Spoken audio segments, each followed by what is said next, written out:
Semoga kita dalam keadaan yang sehat ya.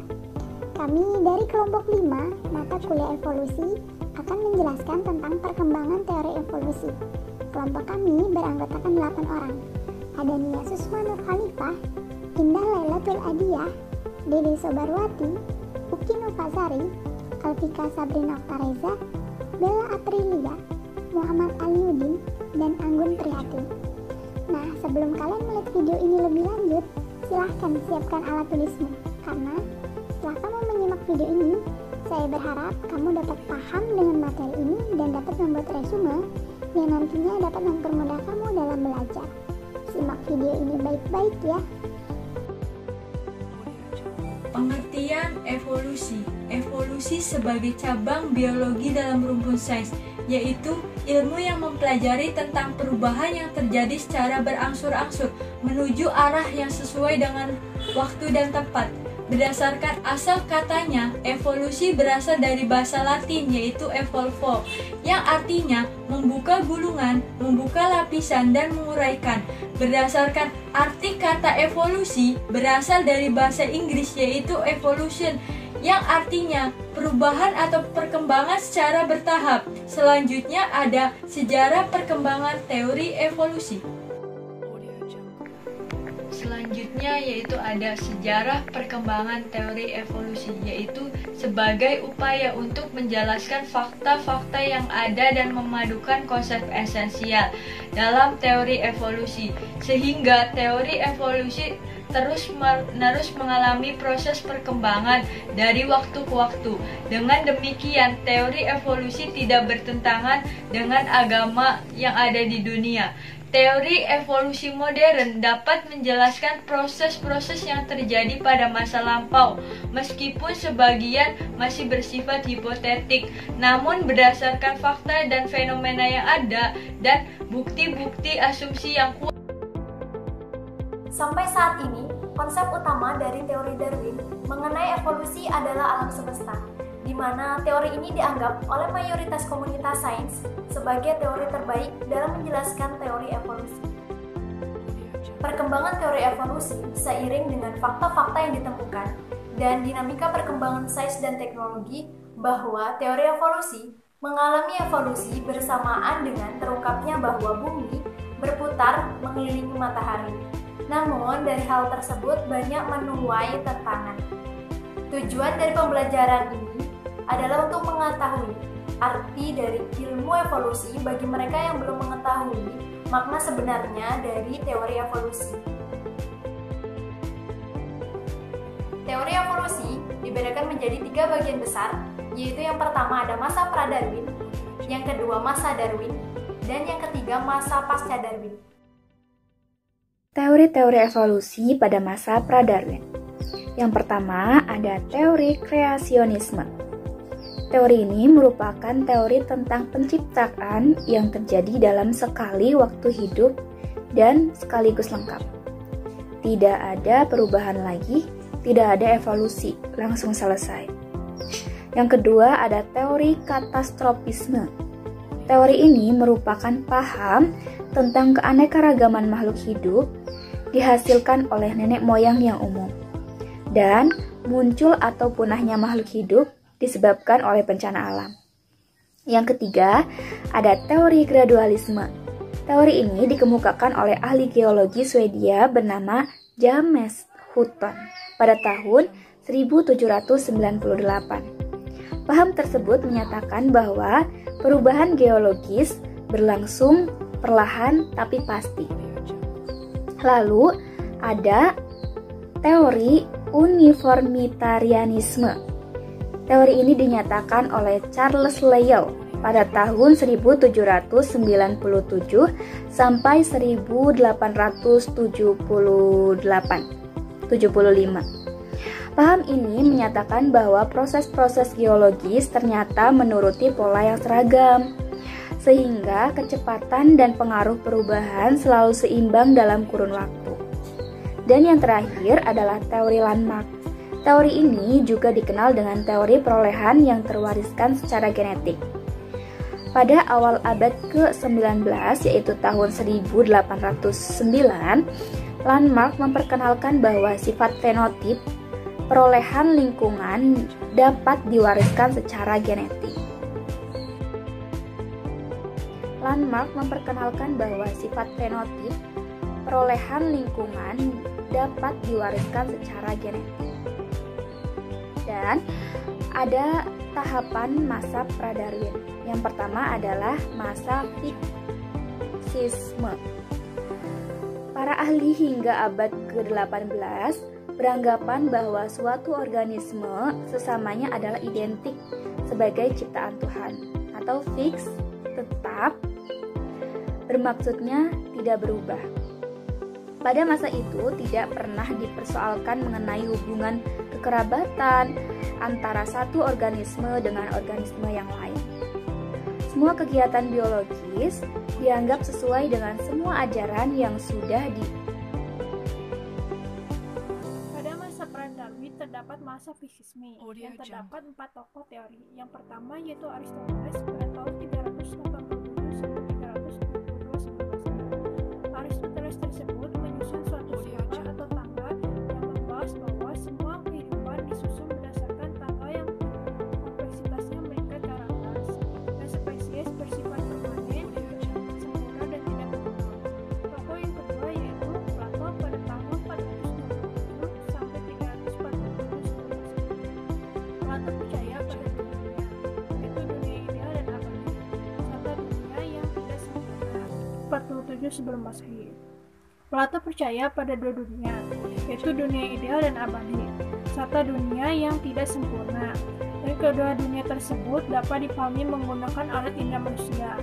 Tokoh yang ketiga yaitu Suppier pada tahun 1769 sampai 1832.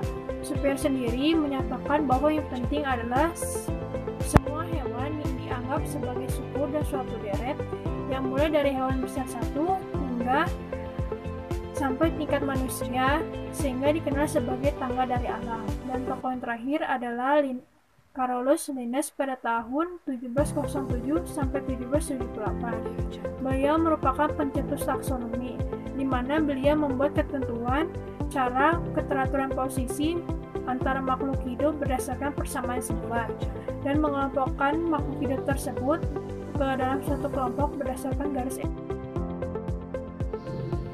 Yang selanjutnya di sini ada masa adaptasi dan transformasi. Dengan tokoh-tokohnya yang terdiri dari James Hutton, Malthus, Landmark, dan Charles Lyell.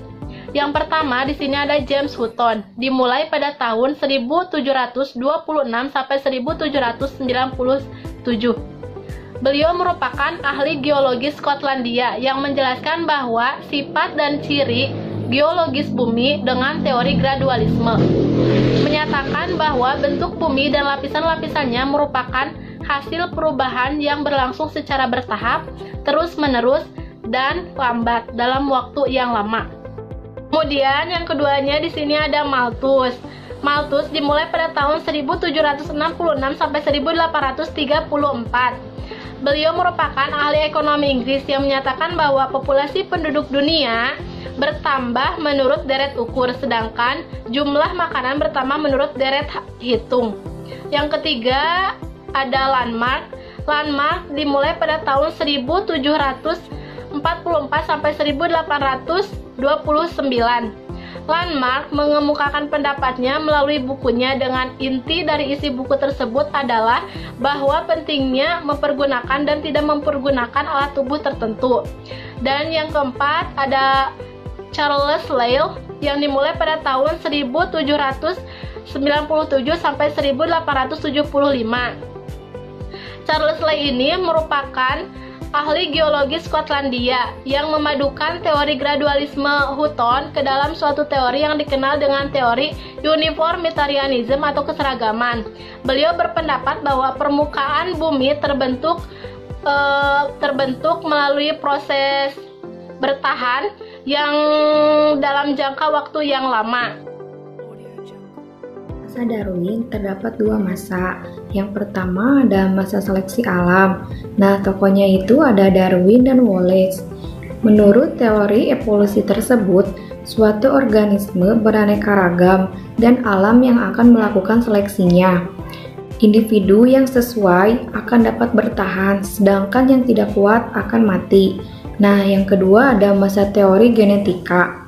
Ilmu genetika berkembang dengan sangat pesat. Namun, keberadaan ilmu ini baru berjalan sejajar dengan evolusi sebagai dua disiplin, ilmu yang terpisah dan tanpa ada sangkut pautnya. Pasca Darwin, terdapat 3 pendapat. Nah, yang pertama, pada masa ini masyarakat lebih komunikatif dibandingkan pada masa sebelumnya, sehingga para ahli bisa melihat keterkaitan antara ilmu satu dengan yang lainnya. Nah, yang kedua, penemuan oleh Hugo dan lainnya pada awal 90-an dengan dorongan terhadap pemahaman bagaimana variasi terjadi pada sifat tumbuhan dan hewan. Seleksi alam menggunakan variasi tersebut untuk membentuk keanekaragaman dan sifat-sifat adaptasi yang terpantau pada organisme tersebut.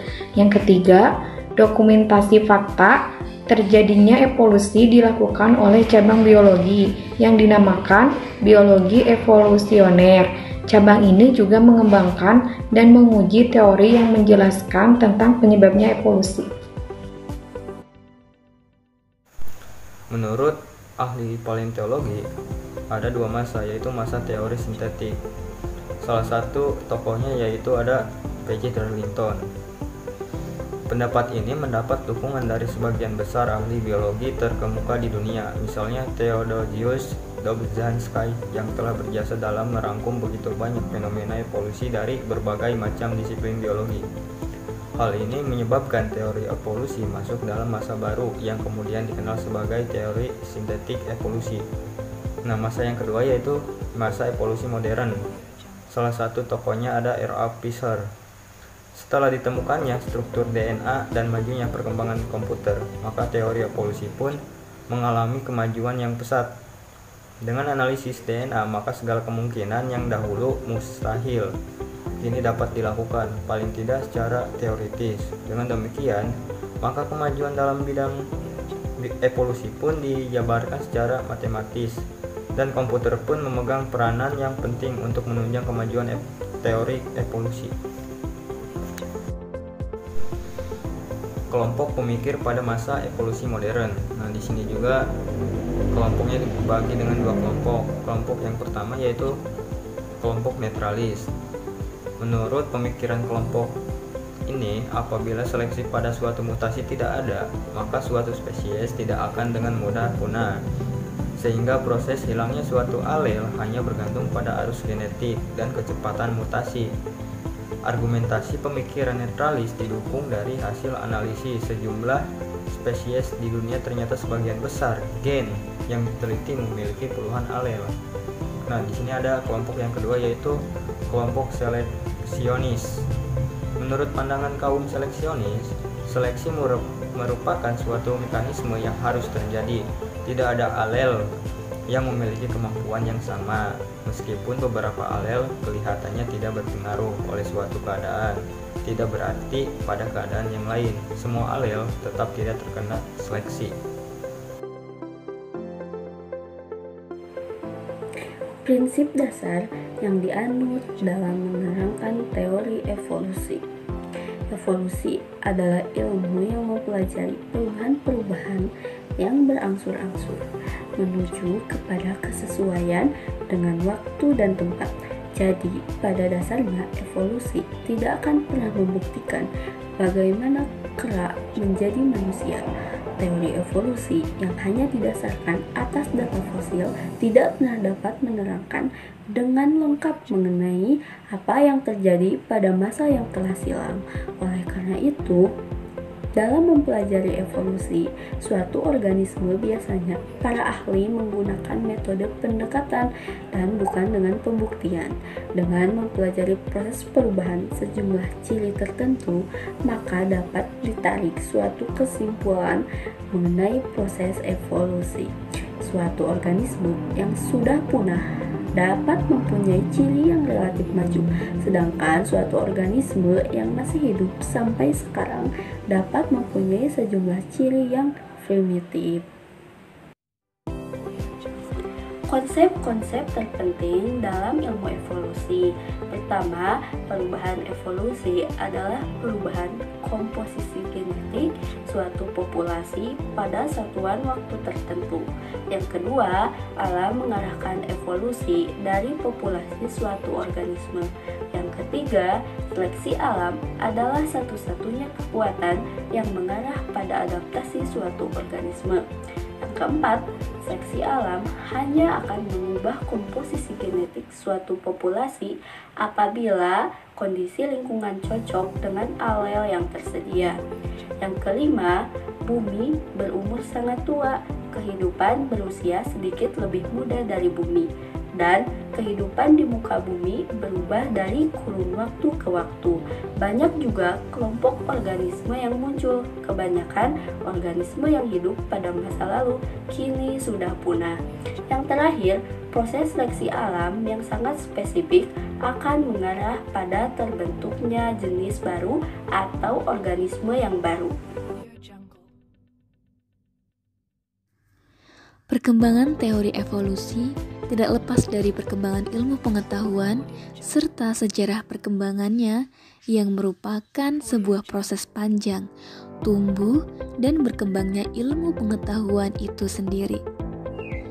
Pada setiap fase evolusi, perkembangan ilmu pengetahuan muncul sesuatu yang baru dan memiliki karakteristik di setiap masanya. Dengan demikian, perkembangan ilmu pengetahuan dapat diperiodisasikan sesuai dengan dinamika yang ada, yaitu periode Yunani kuno, periode Islam, periode Renaissance dan modern, dan periode kontemporer.